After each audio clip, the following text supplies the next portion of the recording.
Salut à tous et à toutes. Aujourd'hui dans Pop Life, je vous parle du remake du premier Zelda dans lequel il n'y avait pas du tout la princesse Zelda.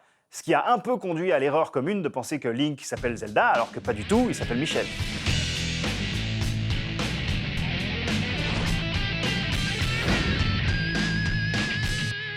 En 1993, si vous n'aviez pas une Game Boy, c'était pas de bol. Et si vous aviez une Game Boy, le jeu qui occupait vos pensées alors que vous étiez censé vous concentrer sur votre contrôle d'espagnol LV2, c'était The Legend of Zelda Link's Awakening.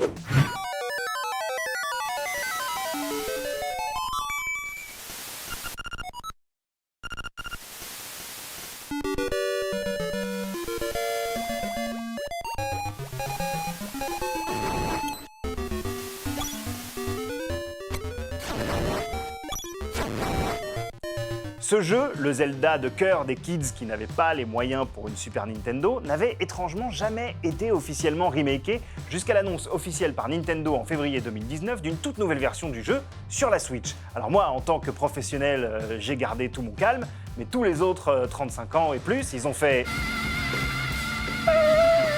Les premières images ont été dévoilées dans la foulée et on a pu tester le jeu à l'E3 et les salons qui ont suivi. Alors aujourd'hui, le voilà, entre nos mains, et une question s'impose comme un relou qui essaye de s'incruster à ta crémaillère.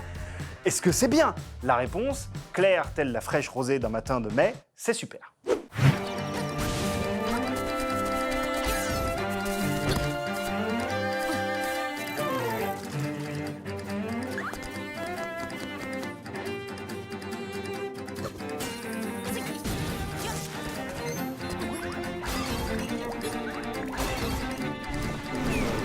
On aime le nouveau look à mi-chemin entre animé et figurines de plastique qui prennent vie. On aime la fidélité à l'ambiance onirique du jeu original. On aime la réorchestration de mélodies cultes. On aime se replonger dans les mystères de cet univers en vase clos de l'île perdue de Cocolint. Mais ce qu'on aime encore plus, ce sont les petites nouveautés qui rendent l'aventure plus fluide et la présence réjouissante d'un éditeur de donjons. Une fonctionnalité qui vous permet donc de créer votre propre donjon, salle par salle, à partir des lieux que vous avez déjà visités. Et ça, c'est une riche idée.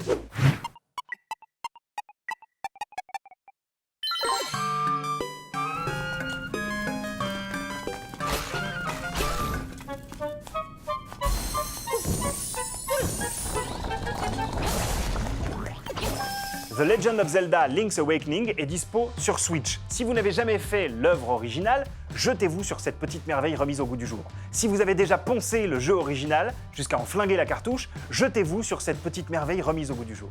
C'est la même phrase, mais c'est normal. Aujourd'hui, dans le Rewind Pop Life, attention, celle-là vous l'avez pas vu venir, il existe un lien entre Link's Awakening et David Lynch.